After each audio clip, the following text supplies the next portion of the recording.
تنحى يا حزن واهجر فؤادا توكل بجد بعزم فصيح فإني بسم اللہ الرحمن الرحیم رب اشرح لی صدری ویسر لی امری واحلل عقدۃ من لسانی یفقہوا قولی صلی اللہ علی حبیبہ محمد وآلہ وسلم۔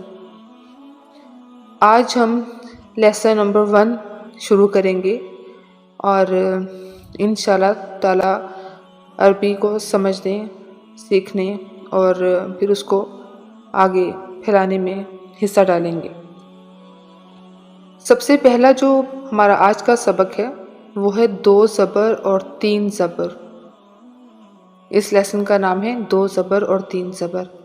اردو زبان میں ہم جو آسان سے الفاظ استعمال کرتے ہیں جیسے صبر، شکر، ذکر، ظلم، جمع، ان کو عربی میں بنانے کے لیے ان سب پہ 3 زبر لگا دیں تو یہ عربی کے حروف بن جائیں گے۔ جس طرح صبر ہے تو ہم تینوں حروف یعنی صاد، با، را، ان پہ ہم زبر لگا دیں، صبرا، صاد پہ زبر، با پہ زبر اور را پہ زبر، صبرا۔ شکرا، اسی طرح سے ذکرا، ظلما، جمع، حرکات لگانے سے یہ عربی کے الفاظ بن جائیں گے۔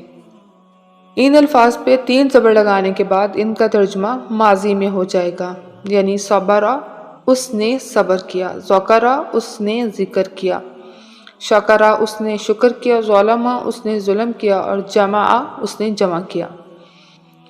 اب یہاں پر یہ ہے کہ 2 زبر اور 3 زبر، یعنی ہم 3 زبر تو میں نے آپ کو بھی مثال دے دی ہے، صبرا، ذکرا، تو یہاں پر 2 زبر کے بارے میں بھی ہم بات کرتے ہیں۔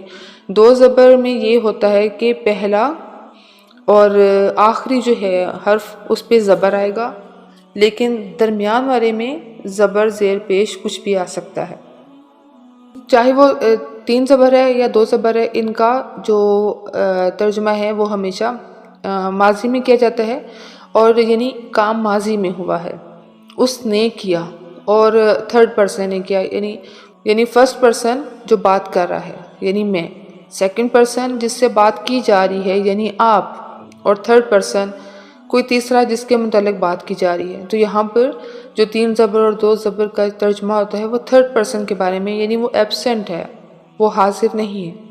اب اس کے بارے میں بات کی جا رہی ہے کہ اس نے یہ کیا ہے، اس نے شکر کیا ہے، اس نے ذکر کیا، اور یہاں پر یہ یاد رکھیے کہ ہمیشہ ترجمہ ماضی میں ہوگا، ٹھیک ہے؟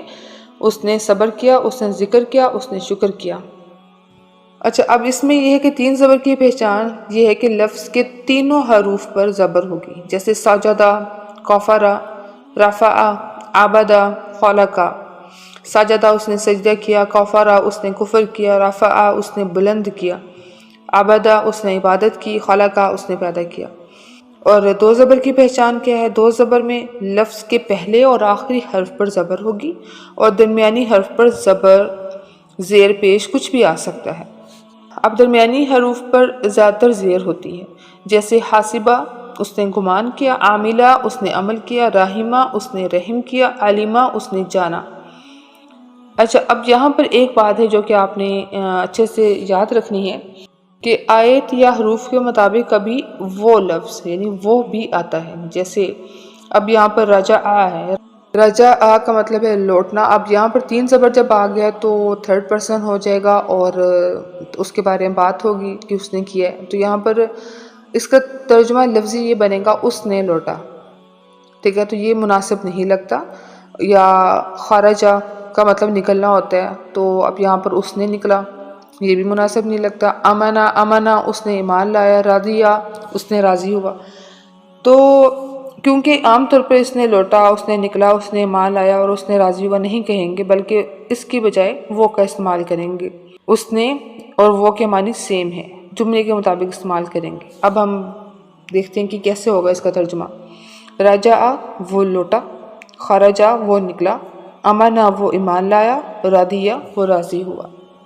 تو یہ تھا 3 زبر اور 2 زبر کے حوالے سے، اور بیسیکلی سب سے پہلا یہ لیسن ہے، اور یہ اچھے سے اگر آپ کو ازبر ہو گیا، یاد ہو گیا، تو آگے کی جو لیسن ہے اس میں آپ کے لیے آسانی ہوگی، کیونکہ یہی جو الفاظ ہیں، یہی جو قاعدہ اور اصول ہے، یہ آگے کے چیپٹرز میں، آگے کے اسباق میں ہمارے کام آئے گا۔